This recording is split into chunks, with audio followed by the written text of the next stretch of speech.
This is Smart Marketing Show, episode number 189. Make yourself available and reachable. It's brought to you by ServerPress and WP SiteSync. If you haven't checked out WP SiteSync yet, you definitely should. It allows you to transfer content between websites.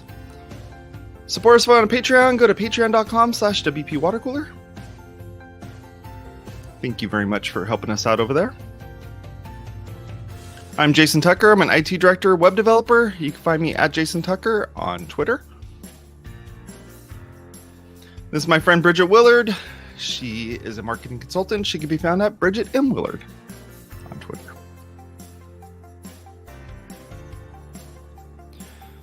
Like us as a podcast, go over to Apple Podcasts, hit the follow button, and let us know what you think about the show and all the stuff that's going on over there. Oh my goodness, my throat. I just ate something. I just ate something. Hey, how you doing, everybody? How you guys going? What's going on? Fabulous. We have Adrian on the show today, and you're back.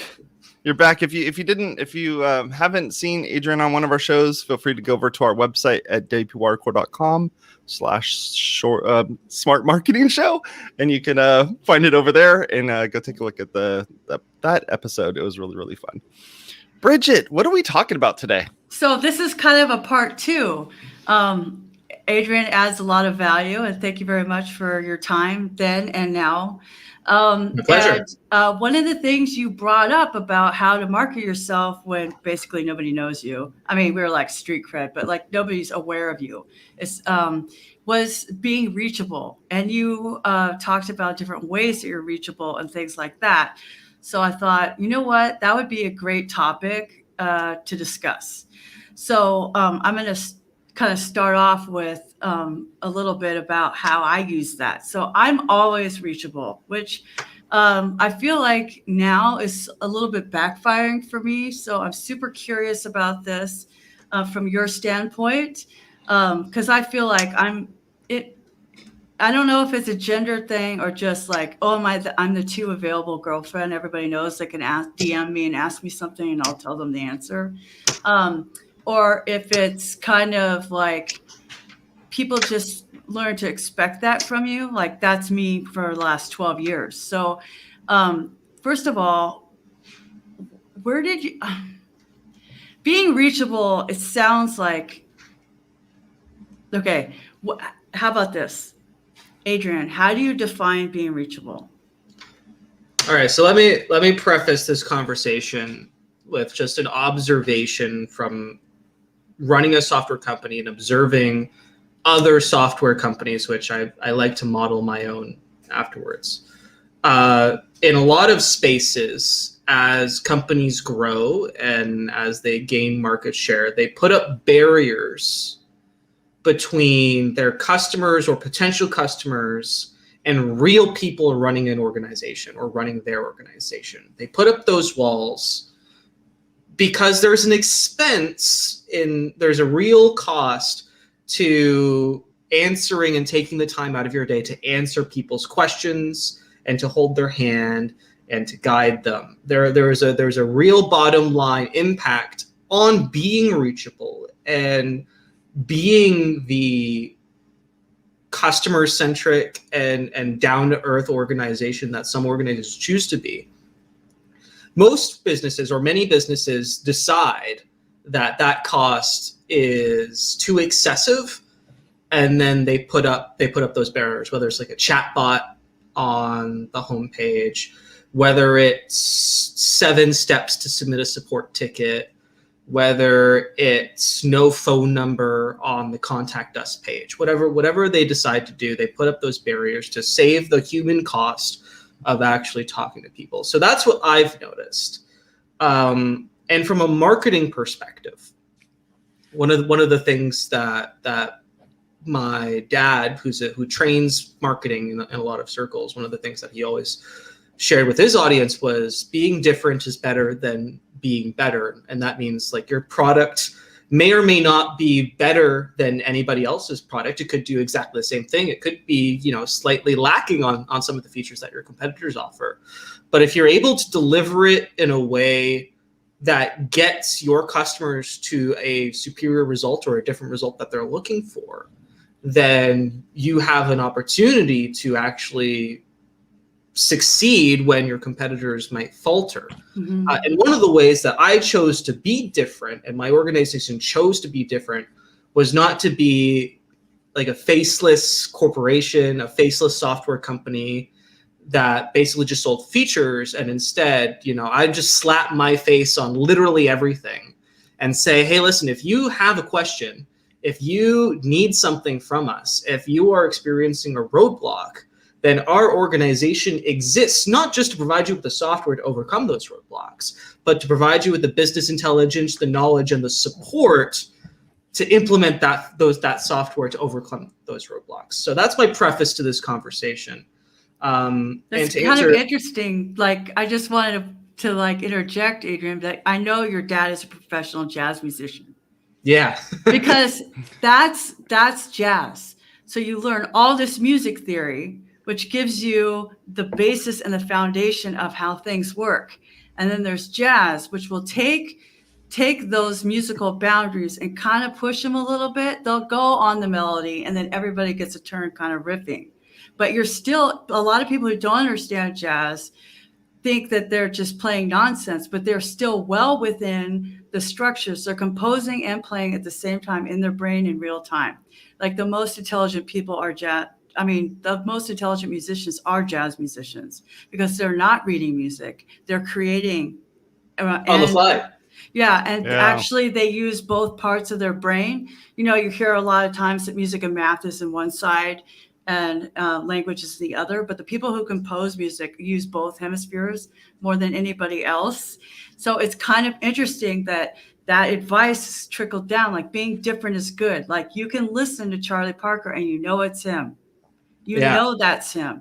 You know that I'll never forget listening to Just Beat It by Michael Jackson, like 20 years after it was popular, and hearing this guitar solo. I'm like, man, this sounds like Eddie Van Halen. But I was a kid back then, right? And I looked it up, and it was Eddie Van Halen. So in some ways, that being different is a brand. So I find that super fascinating and useful. Did you ever make that connection? I can't say that I did, but now that you kind of highlight it certainly makes a lot of sense. I love jazz. Sorry, go ahead. Everyone's got a style, and I listen to the radio, and I mean I'm also a musician. I don't play as much as I played trumpet for like 9 years, and then violin another 9 years before that. Dang. I was in like my university jazz ensemble, the big band, and I was doing like all through high school. I was in every single of like our 7 bands in high school. So Matt Mullenweg was a trumpet player too. Who's your favorite? I heard that. Who's your favorite trumpet player? Just before we get back to business. Was it Miles Davis or? Miles Davis is super cool. I wouldn't say he's my favorite. I've never really been like a solo trumpet guy. I've always loved big band and playing big band music, and just having like the whole orchestra just freaking go into town on some of those like really raunchy tunes. Right. That's always been my style, and being part of that jazz orchestra. I've never really been a solo trumpet guy. Okay. I would encourage you to listen to Chicago if you haven't. But I've been to the live production of Chicago a number of times. You have? Oh, I'm so jealous. I used to play here in Toronto a few years ago. I took my girlfriend for her birthday. Oh my God, I'm so jealous. They're so good. We got the greatest seats right at the middle aisle section on the corner. There's nobody in front of you. There's nobody beside you. It was perfect. Wow. Yeah, it's great. That's awesome. Back to the. I find this. The reason why I find this fascinating is because the math, engineering, music all go together, and most people I know in WordPress are also musicians. Yeah. That are successful engineers. You know what? There's a weird connection between musicians and marketing that I see There's every marketer I meet, or at least 90% of the marketers that I meet, were musicians at one point in their lifetime. So there's a connection there that's not just coincidence, right? Right. Yeah. So being reachable when it would be, because it would be so easy to be like chatbot, it goes to my Slack. Maybe I'll answer it, maybe I won't. So what was your so you're going to be different. So what does that being reachable look like to you 3 years in to Groundhog? Yeah. Okay. So in the beginning, right? In the beginning, being reachable just meant that you answered every single email that you received personally, right? So I posted, we have a phone number. We have an office phone number. We are one of the only WordPress technology companies in existence with a phone number on our contact us page. And on how often does that ring for a WordPress related? 3 times a day. Wow. How many times? 3. We get calls around 3 times a day. Wow. Nancy is taking them at the moment, and then for anything that needs like a high level of attention, that gets forwarded to me, and then I'll take care of it. But in the beginning was I picked up the phone. I'm like, hey, this is Adrian. This is my company. How can I help you? That's what it was in the beginning, and it'd be crazy. It's crazy to think, even though it was it was a 2-man band since the beginning. It was me and one other developer, and it was just us. And I literally did everything, including development, and they did the rest of the development. And people would call into the office number, because they had a question before they clicked that buy now button. I'm like, hey, this is Adrian from Groundhog. How can I help you? And they're like, oh, you mean is this the Adrian? Because I post my page how fun, literally though. as much stuff as I can. I'm like, yeah, this is the Adrian. I'm like, wow. That's so cool. They have no idea this is a 2-person operation. Right. And that's the cool part about being reachable, shows that you have the bandwidth. It's almost like, hey, you can get me, because a lot of, I love how you bring up stuff that brings up other stuff. So a lot of people, right, Jason, they're like, I don't want people to know that I'm a 1-man band. Right. And then, and I'm like, well, it's a concierge situation, right? It's the service that differentiates you. And that I noticed, Adrian, when I was looking through some of y'all's tweets, is that you won an award recently. Yeah, we won an award for best customer service in the CRM and software category. It's amazing. If you go to our now 89 5-star reviews on WordPress.org, I don't think you'll find one that doesn't mention our support. Wow. Yeah. 89 is great. Wow, that's awesome. Yeah, especially for the ratio between the number of active installs that we have and the amount of reviews that we have is far in excess of even the most popular and most installed WordPress plugins in existence. Oh, that's an interesting metric, the ratio between active installs and reviews. Yeah. Yeah, so Right. we have a very high note. ratio of reviews to active customers, and we hope to maintain that ratio as we grow and as we scale.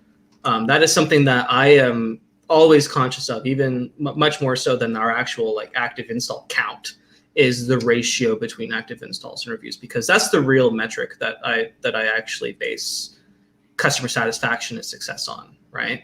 If you have 1 million installs, but you only got 3 reviews, what does that say about your company?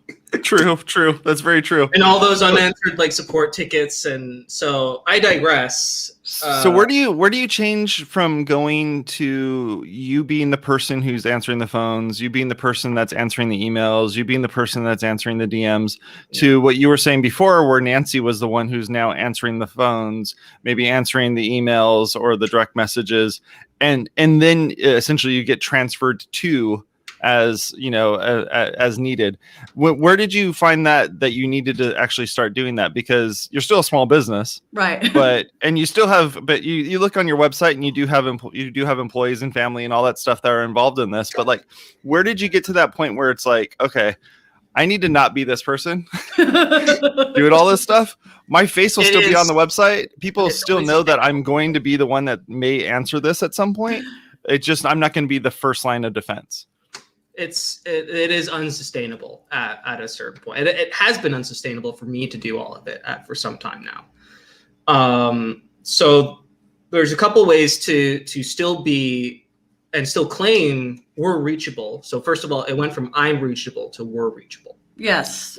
Right. So that's the first messaging change that happens. When you're just one person, you got a small plugin, you can say like, hey, listen, I'm the guy, I'm reachable, I will hold your hand and I will make sure that you're successful with this product. The whole thing about I don't want people to know that we're small, or I don't want to know people that I think there's actually, you're doing a detriment to yourself. I think there's actually a lot of value in having one of your customers know that, hey, it's just you, because if they know it's just you, then they're not expecting like the same level of some things that you get from 30-person, 500-person organizations. So there is that as well. Like there's different expectations when you're working with a solo operator versus, a company like ActiveCampaign, for example. Right. And when you're a one person, you actually have often more bandwidth to help your customers succeed than a larger organization like ActiveCampaign or like HubSpot, where their support, their reviews on support are mixed at best. And I can say that of some of the other organizations as well. But when you're that one person and you literally like their payment is what determines whether you eat this month or not. Right. They know that you're going to go to the mat to do the best by them. And that was certainly the case with me in that first year. So question about you went from I'm to we're reachable. What was the metric when you were like, was it hours, or when you were like, okay, I need more people, just so that like we can help those listening? Like, when do they need to have another person? Well, when I wasn't alone anymore. No. I mean, when did you know, like, I need another person? Oh, because right. This is taking an hour, 4 hours. Do you know? It's always when there's pain. It's always when it's painful. It's always when there's like. Is that the worst time to do it, though? It feels like that's the worst time. That's the only time to do it. That's the only time to do it, is when it becomes painful. Because if you do it too early and there's no pain, then it's money out the door. Yeah. So it depends. Yeah. Everybody has a different pain tolerance. Okay, sorry. Yeah. So you went from I'm to we're, and when there was 5 open chats, there was 12 pending support tickets, and there was a fire in the code. I'm with you. And there's like 16 posts in the Facebook group with no responses. Like that's when I knew it's like, okay. There's time to bring in some people here, because this is just unsustainable. And right. We were making money. Like the only reason all of that was happening was because customers were coming in and people were paying. So we have the money to go do it. Now it's just we have to find the right people to do that. Yeah. So that's when when it got so painful. Those were like a couple long days of me just doing that stuff while at the same time trying to find someone. But that's small business for you. Like this is the life you signed up for. Yep. And that's a tweetable quote. This is the life you signed up for. If you don't, if this is too hard, like you could get a job. Like, that's right. But if you're okay with that, like I'm okay with that. So here's what I did. I went out and I searched. I posted on my Facebook group like, hey, listen, we need some help and support, because your customers are often the people who know your product best. So we look for someone who is willing to help us out. That was in our customer base, and we were very fortunate to find our first kind of part-time support person. Her name is Jessie. She actually signed up to be one of our initial certified partners from our certified partner group, and she's still working with us. And recently, I also just they start on Monday next week. Actually, Mike Marson, who used to work with us in the digital marketing agency so many years ago. And I was just thinking, we need more help, because it's the pain is starting to creep up on us again. Right. I'm still back in the fray. Jesse's kind of getting a little bit overwhelmed, because now there's more customers and there's more stuff to happen, and 3.0 is around the corner, and we're going to need someone to redo the documentation, re-record the videos and all of that stuff. So the pain is now present again. And now it's like, okay, well, this is really painful. We're going to need to spend some money and get some people in the door that are going to be able to help us with this. So we went out to Mike, who's looking who's looking for a new opportunity in his life, and we're very fortunate that he's coming back into our lives. And Yay. I worked with Mike for like many years, and I know he's going to do a great job. So you use your network of customers and your personal network. So my next question, of course, is financial. Did you rat hole money away knowing that you would need to, because you're scaling? I mean, at Give, Matt Cromwell geniusly came up with the ratio of support tickets, right? To something I forgot now, but he gave a great talk about it at WordCamp LA in 2016. Sounds right. Yeah. And that's when he knew he needed to hire more support people, because he was looking at support tickets. And of course now Ben Meredith is head of support, and they open sourced their whole support manual, by the way. It's on GitHub. That's I'll have to look in my at book. It's included in my book. It's, I was like, I'm not writing a whole chapter on support. Just go fork their thing. They open sourced it, right? So anyway, my point is that, like, were you anticipating this financially? Because it's not just you having to train somebody, it's you having to pay somebody. It is. And there's, people cost money, time costs money.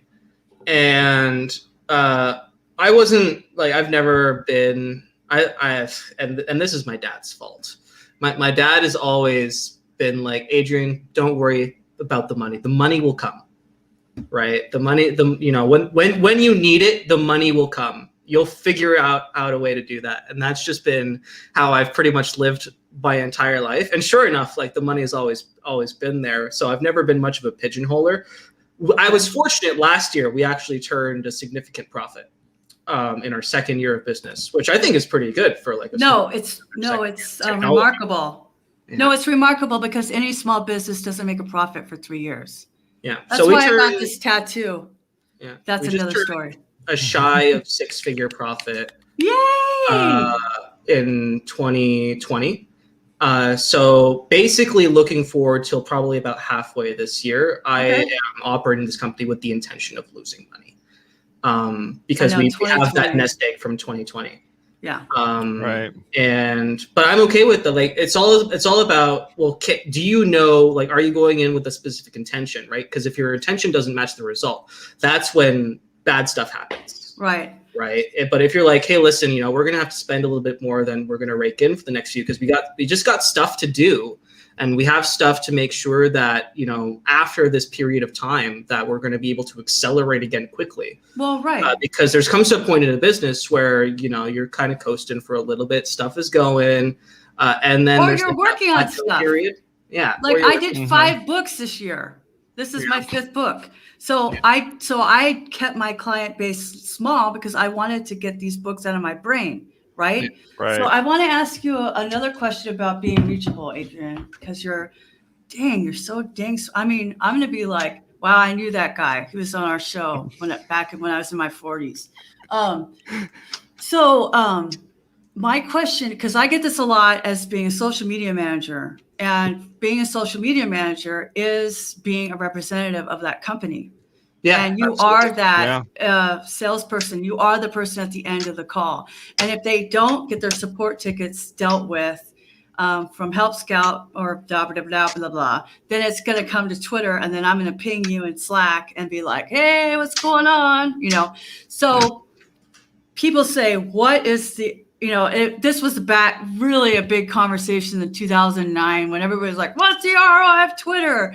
And then Gary Vaynerchuk would be, what's the ROI of your telephone? Right. But I get this all the time, and it frustrates me to no end, because it's a wrong question from an accounting standpoint. But also, like, it's hard to say what you would have lost if you weren't reachable. That's what we call in the biz opportunity cost. Yes, opportunity cost. Right. I just know not all of our audience is educated in all the marketing jargon. So, but yes. So, what would you say to somebody who was you? I mean, I know you would say a lot because you wrote the foreword to my book. But what would you say to somebody about being reachable who's like, I don't have time for that, this and that, and this and that. But they're like in maybe the beginning of the year 2 of their plugin, What would you say to that person if they were sitting, right where Jason is, and there's like, I don't know, I don't have time for this. I just feel like it's easier to do a chat bot and do the AI thing. Like, what would you say to them? All right, so this is a two-parter. Number one, people are smart, right? People are very well educated, and they can make very educated purchasing decisions these days. A lot of people do a lot of research before they buy our product. And if they don't get the answers that they need, then they're going to go somewhere else where they can get answers. So that's number one. Number two, I was talking to someone about this just a couple days ago. Back in the agency days, we worked with a local organization here in Toronto. They are the largest painters in the region. And by painters, I mean, they'll you call them, they'll go to your house, they'll paint all your walls, like before you sell the house, before showings, or, they'll basically you give them a room, they'll give you a new one. But they have competition. They have lots of it. There's lots of people doing that biz because it's a good biz.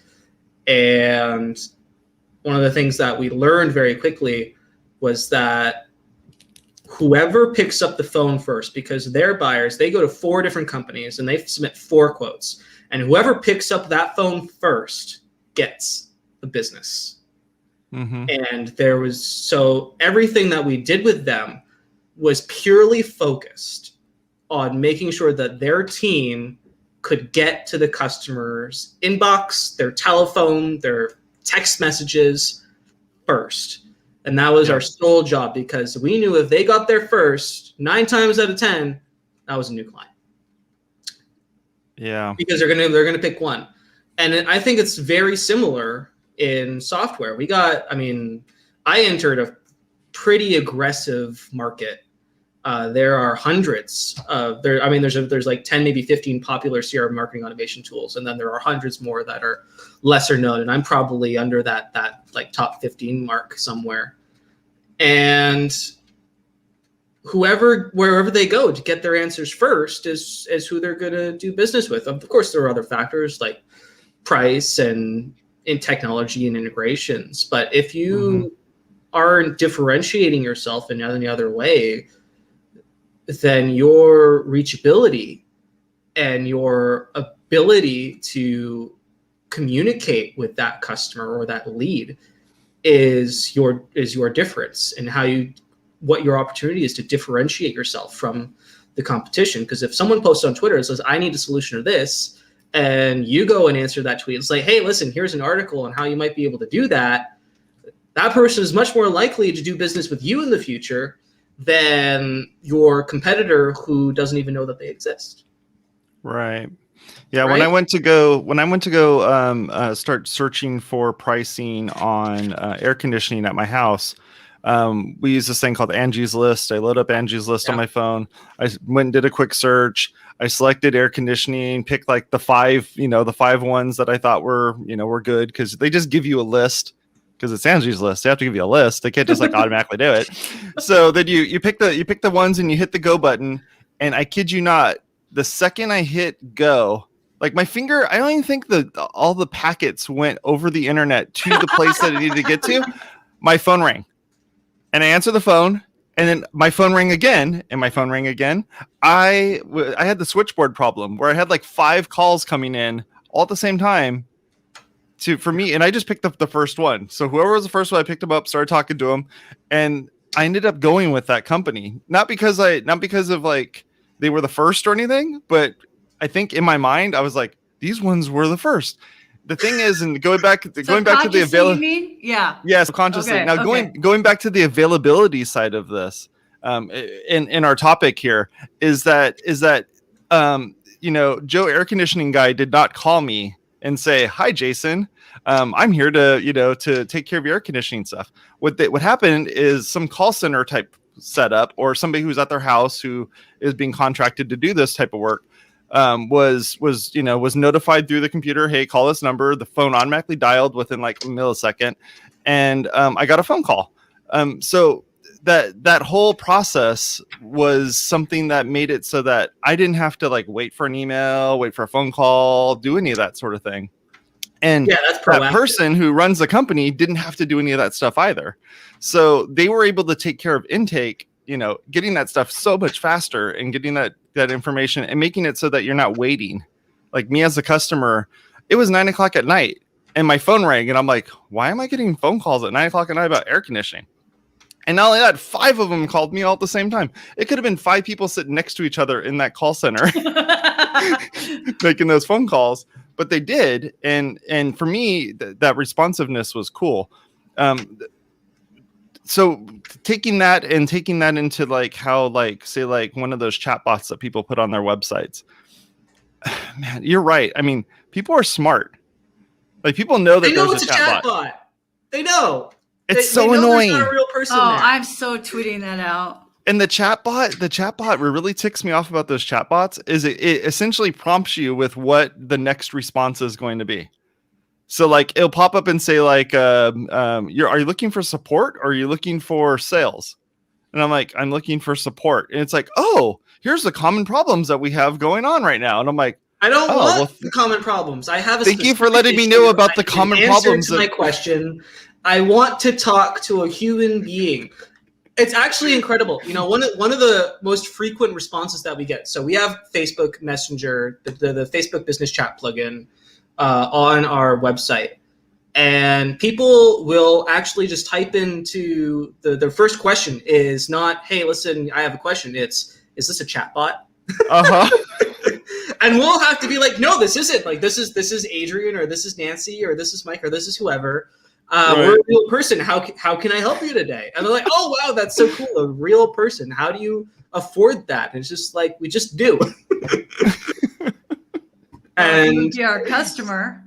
You're not going to get that. You don't get that level of personalization with other companies, and certainly not in our space, because they all have chatbots because they have so much traffic. So, I mean, if you are, so you were saying, at what point, like, does that become a problem? Where is it no longer feasible to be available and be reachable?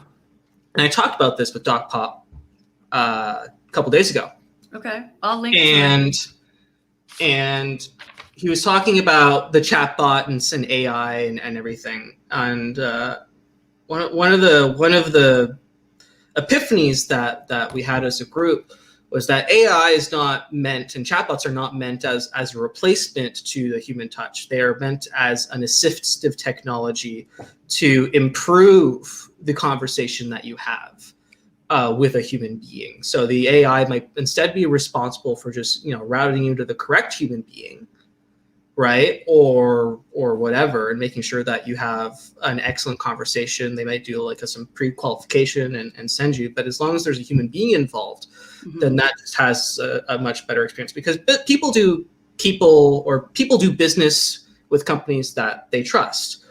One of my whole Reachable things is that I'm in my Facebook group every single Tuesday, like without fail, for the last 92 weeks, I think I've been doing every single Tuesday in an hour Facebook group where people can come and talk to me via chat on our Facebook Live. Office hours. Yeah, office hours. I get on, type in their question, and I do that. And that does a lot of stuff for us, because they can see that I'm a real person, that this organization really exists, that it's not some weird like company operating out of China stealing their data or whatever. Like, we are a real Canadian organization with real people, and people do business with companies that they trust. And I build that trust through that method. Chatbots don't build trust. Right. No shit. So it's the phone menu. It's when someone calls in, they go like, oh, press 1 for this, press 2 for that. That's essentially what that thing's doing. And like chatbots don't, like, people don't send a text message to somebody expecting like, Jason's not available. Press 1 if you really want to talk to him. Press 2 if you don't want to talk to him. It's like, well, why did you even text him in the first place? Like that sort of thing.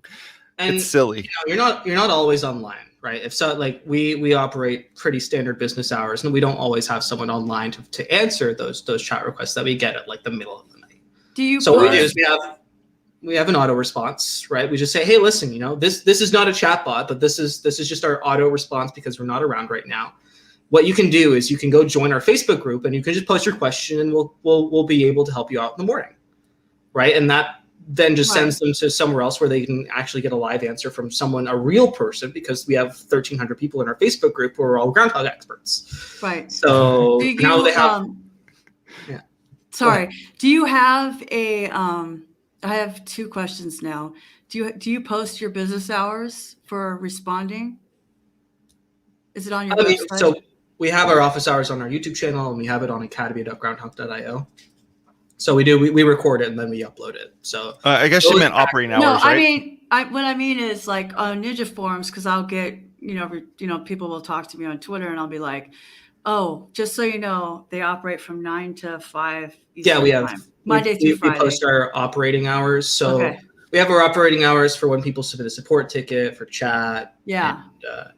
And, and you do that on a and when you say you have office hours in your Facebook group, is it like a live video and they're typing? Yeah, it is. Like I open up OBS, like Open Broadcast Studio. Yeah.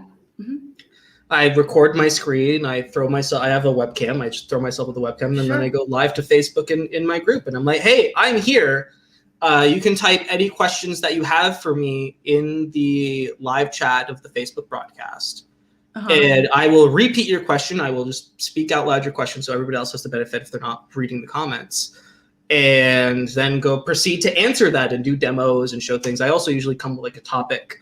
So I do basically live training every single Tuesday. And that does more things than just build trust. That actually creates a support library of videos and stuff that we can cut up and throw on posts. And repurposing that for content marketing? Not just your support, but for like, oh, wow, somebody's asked us 3 times. Let's write a blog post. Yeah, well, so some the best ones get repurposed and rewritten as blog posts. Yeah. Very cool. So you were saying earlier in the conversation that that you're going to be bringing on essentially new personalities within your organization, like public personalities as well. Did I read that right? Yeah, so we're bringing in Mike Marson. I worked with him for a long time, and I know. But like people that are going to be one of the faces of the company, correct? Like you said that you're going to have somebody who's going to be re-recording some of the videos for your tutorials and stuff. Is that right? Yeah, so he'll be like responsible for like recording tutorials and just being part of the support. But I don't equate that to being like the personality behind the company. Gotcha. His involvement makes up part of the personality that is our organization. It's a collective personality, right? Between everyone that works on our company. It's not just, I don't think it's just assigned to one person. It's not assigned to Phil? It's not Phil, for anyone who doesn't know, is our mascot. Which I want to commend you for actually naming the damn thing. Right, that's true. I've had some conversations about that, but that is did you make a persona for Phil and then be like, when you're onboarding new people, do you have brand guidelines now that you're 3 years old that says this is our tonality, this is our, or you're just so used to working with each other that you already have that synergy? Oh, did I just say that word?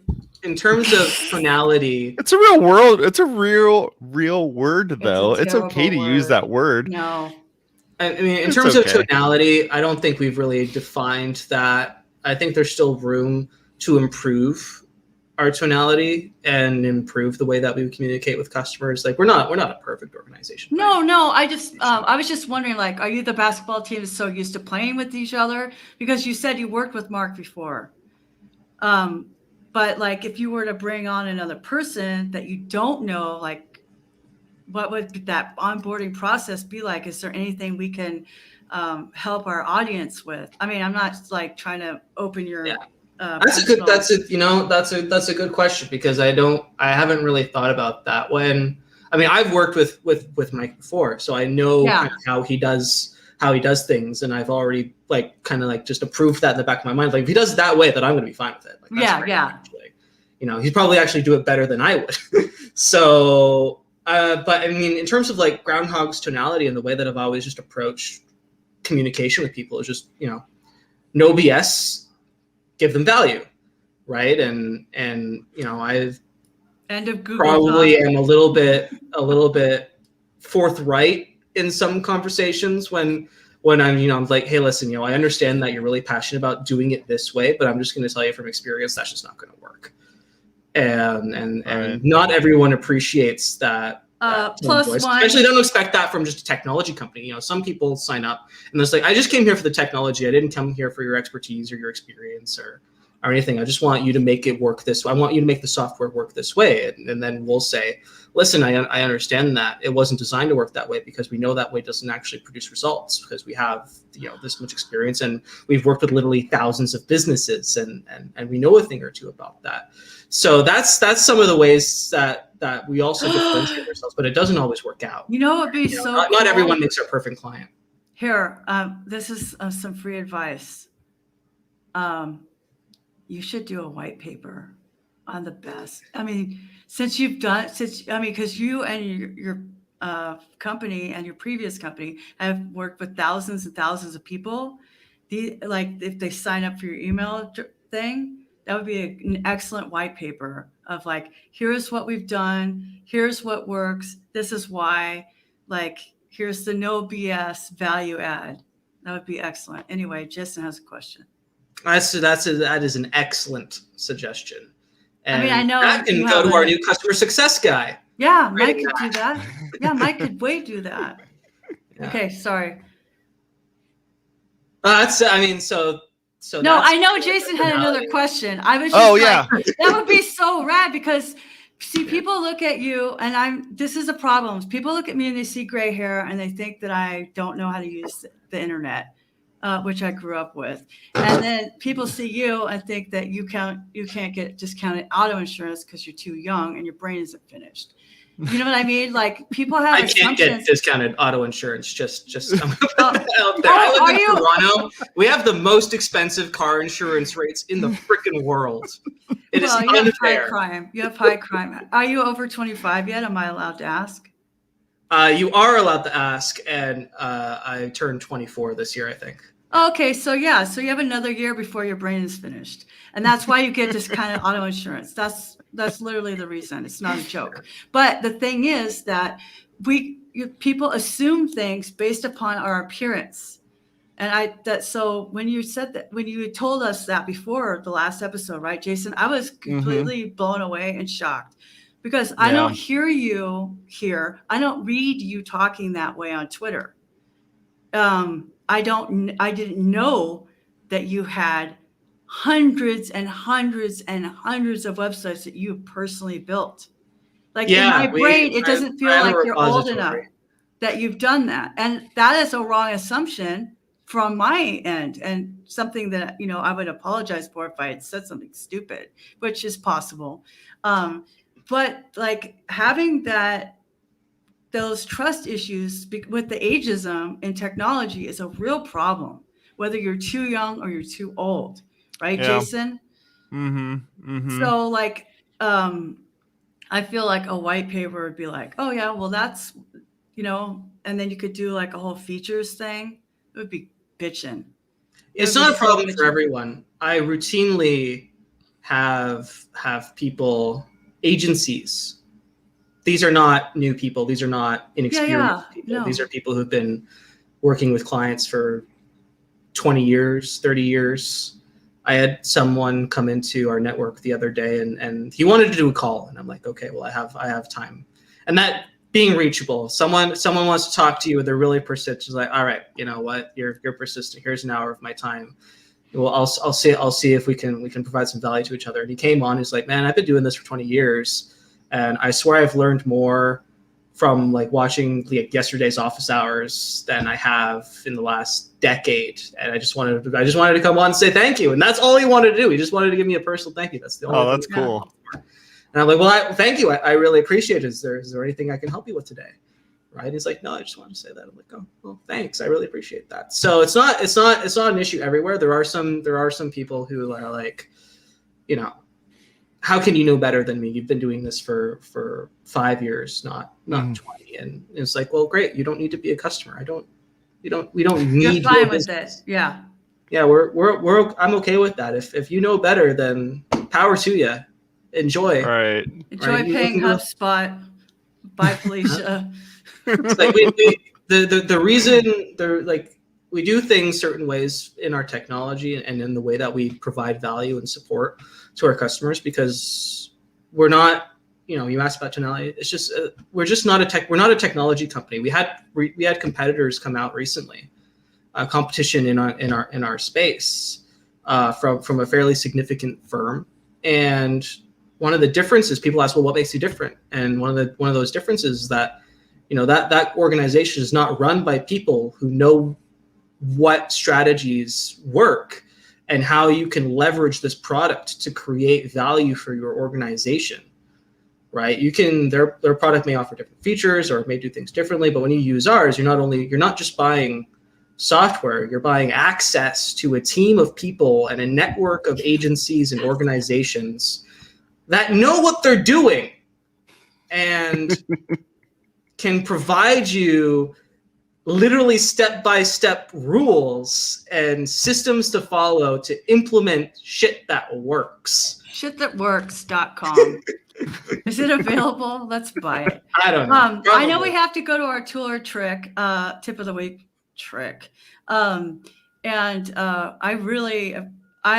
admire you greatly. I feel like you remind me of myself, and that when you're super intelligent and it's hard being young and being taken seriously.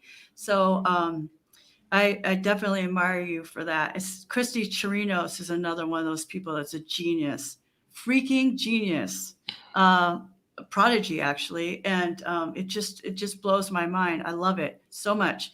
And wow, like I couldn't stop writing notes. The show notes are going to be epic. I am going to talk about my tool or tip. If that's okay, Jason. Yeah, please do. Mine is something everybody always knows about, and I've been hearing about since I worked with Give WP, and we would tell people you could do that with Zapier because it makes you happier. So I recently became an LLC, so I switched from FreshBooks to Xero, Xero. I really like Xero a lot. But because I don't start work until I'm paid, it was frustrating me that I wasn't getting notifications. And I am Gen Xer, and because it's not even that. I was a secretary for 30 years. So when I'm like, being reachable is my jam, right? And so I will use any communication system short of Morse code and smoke signals. Because it just doesn't matter. And I learned that from construction. The 80-year-old guy wants to walk in our office to give us $80,000. That's fine with me. I don't care if it's not direct deposit. It doesn't really matter. Oh, do I have to fax this to you to get $80,000? On it, but I really need everything in my email because I'm in everybody else's system, right?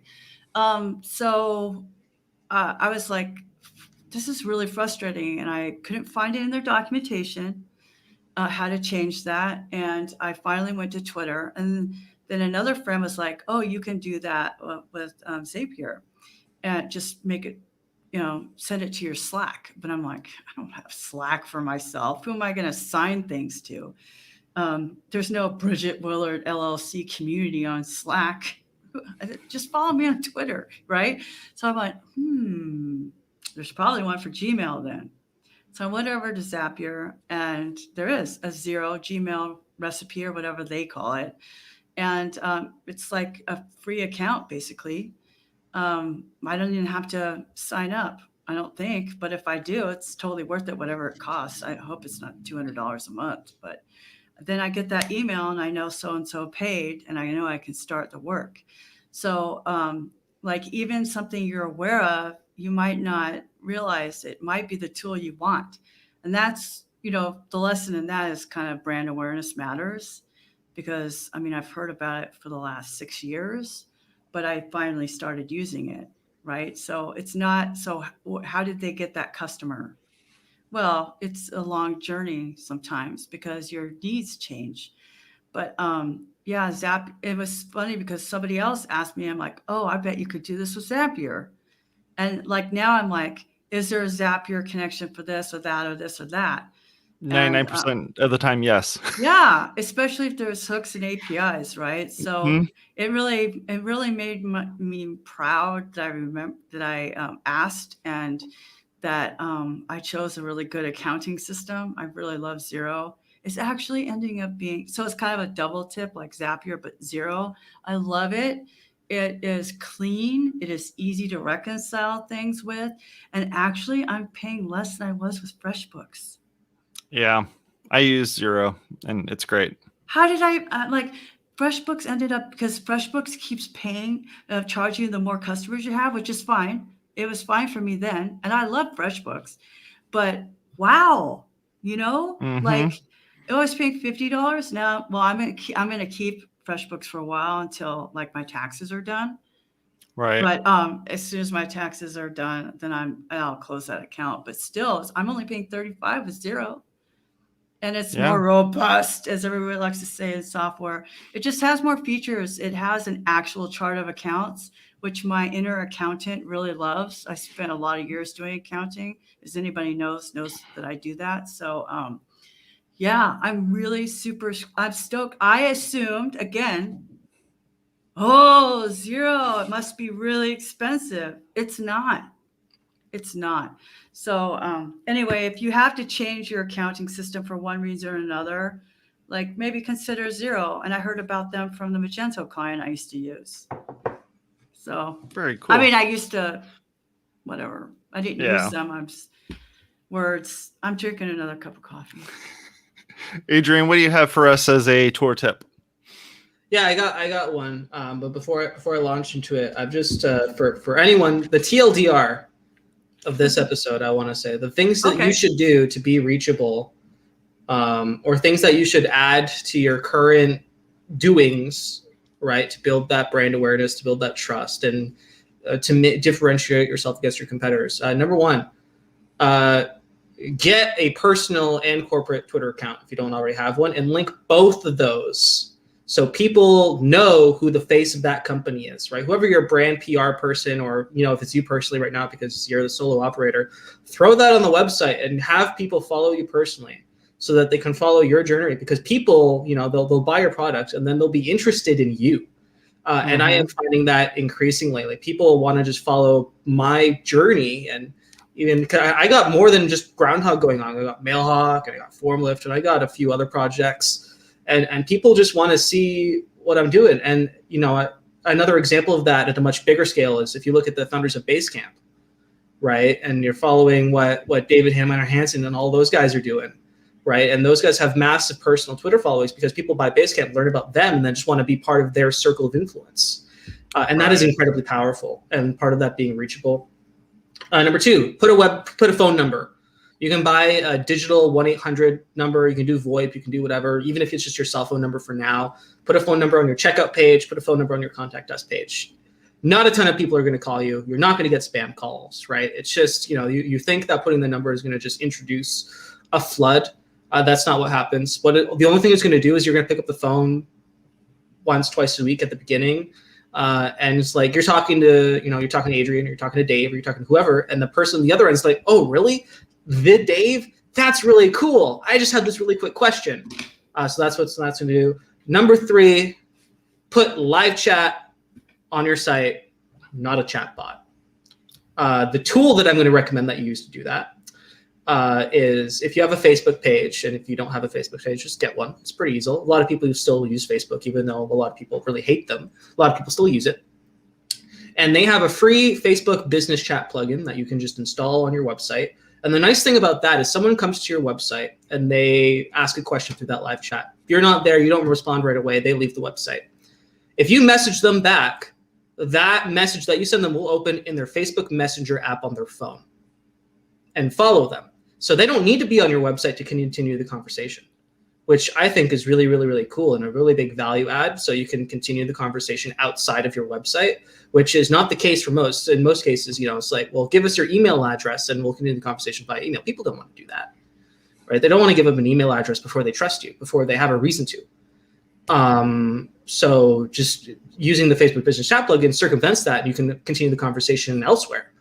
And I think that's totally fine. And the plugin that you can use to install that is actually a plugin that my organization creates. And it's called WP Simple Chat, and it's free. There's no pro version. I made it because I needed it for my own business. Like everybody else. Site. And we published it on the WordPress repo, and it's 120% free, and there's no upsell, there's no nothing. So you can go and install WP Simple Chat and install Facebook Business Chat plugin on your website. And that is a super simple way to just start communicating at a much more human level with your customers. Are those two, you need both of them or what? I'm making notes. So you need WP Simple Chat, and you use that to install the Facebook Business Chat. I say plugin, but it's just something provided by Facebook. There's no actual plugin. Yeah. Does that make sense? Gotcha. That's a great tool. That's so awesome. those are my three things. Those are my three TLDR takeaway items. I love it. Very cool. So I'm gonna tell you how to slack off a little bit. Is that a pun? Are you about to talk about Slack? No, not at all. You don't know me well enough, that Adrian. He hates Slack. I'm not a big fan of Slack, not at all. So what I'm going to show you is this is my desktop, and I'm going to show you an app that you can install on your Mac called Friendly Streaming Browser. Okay. And what Friendly Streaming Browser does is, and it's super small in the corner, but you just go do a search for it. But what it is it's that thing that's on the right-hand side. And what this is this becomes a floating window of both entertainment as well as if you use YouTube or something like that. So for instance, if you go up on the top here and click on this link, it gives you a place where you could log into Netflix, to YouTube, Amazon, Disney Plus, any streaming services that are out there. And it gives you just this floating window that stays atop of everything else and lets you do that. But you can also just go and paste in like your favorite show, like WPwatercooler, any of the WPwatercooler shows, and you can load this up. And now I can actually watch us on the screen here. So now you can actually see, the video that we're watching with the chat and with all the other fun stuff. But then if you go up here to the top, you can go click here and go load up Netflix. And now my Netflix shows up, and you can now go check out Netflix. If you wanted to look at YouTube, you could do that. Amazon, like any of those sorts of things. If you're somebody who watches Twitch, and you're watching Twitch streams, you can load up Twitch on here and be able to watch it. What I like about this is it's a floating window. It gives you a couple different options where you can do picture in picture if you want. You can have it have the picture in picture come back. You can click on this to change the window transparency. So you can set the transparency of that window. So if you want it to float on top, but still be able to kind of get an idea as to what's going on, you can do that. It's totally free. They do have like a tip jar where they provide some additional features. I haven't actually paid for it yet, but they do give you a couple little extra features, including, which I'm not too keen about, but like an advanced ad blocking features. I'm somebody who pays for Netflix and pays for YouTube. So I already get the ad blocking because I'm paying into it with YouTube Premium. But it's a great app. It's totally free. You can download it and play around with it. I use it for when I'm watching like tutorial videos or something like that. I'll go throw that up there, throw it up in the corner, and it just floats above everything. So I can move windows underneath it. So for instance, I grab like this window that I have here. You can see how I'm moving the window underneath it. So it just kind of keeps it there floating. And it's nice and clean and just works. So go take a look at that. I really enjoy it. It's one of those apps that, and I used to play with a couple different ones. Like for instance, the Mac has this built in, so that if you wanted to have a floating window, there's a picture-in-picture component. I don't like it because every time the video switches to the next video, say in YouTube or something like that, it bounces the video in and out. And I want this thing to just kind of live up there, and I don't want it to be a distraction. So take a look at it, see if it's something that works for you. Again, like I said, it's free. It's in the Mac App Store. and it works. I think that's kind of cool, man. Yeah, I mean, it's cool for any website that, if you go to a specific tutorial site or a specific video streaming service, since I've been working from home and I have my door closed and my wife and kid don't come in and bother me or anything. I just need something else going on. So I like throw that on there. Just so I have like music videos playing from YouTube or whatever. So remember when you shared that thing about looking at your security cameras? Do those stream? Could you have it do that? You could do that if you're using like a streaming service that does over the internet. Then you could definitely throw that in there and do that.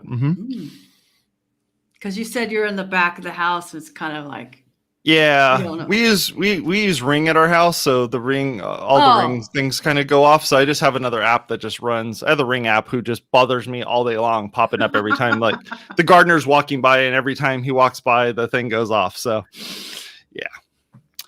Well, that about wraps it up. Adrian, I really appreciate you coming on the show and hanging out with us. It's always a pleasure. And Bridget had so many questions, and I had so many questions, and we're just gonna have you come back, unfortunately. It stinks, man. I'm so sorry that's what happens, but it's just the way it works. So can you tell? I'm still having fun, so good. I'm happy to come back for part 3. Yeah. So can you tell people how they can, since you're all about being reachable, we should not end this show without finding, how can you reach Adrian Tobey? Or where do I start? Well, where do you want people to follow you and such?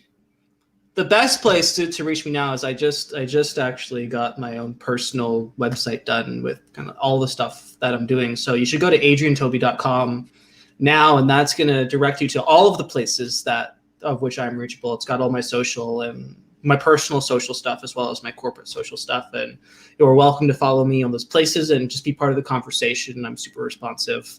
You can also go to groundhog.io. That's where we got our business live chat. So if you just want to say, hey, I really want to talk to Adrian, then if you get past Nancy, then she'll forward you to me, which is pretty much always. So you can go there and you can request me, and I'm happy to answer any questions that you have. But Twitter is probably the best place. Yeah, at Adrian Tobey on Twitter. Yeah. Nice. For those who are just listening, though, can you spell your name? So it's ADrian Tobey. Thanks. Awesome. Hey, well, thank you very much. Talk to y'all later. Bye-bye. Bye. Go over to WPwatercooler.com/subscribe, where you can learn how to subscribe to this content in many different ways. If you want to listen to us as a podcast, or if you want to watch us as a YouTube video, we're available on all of those services. Talk to y'all later. Bye-bye.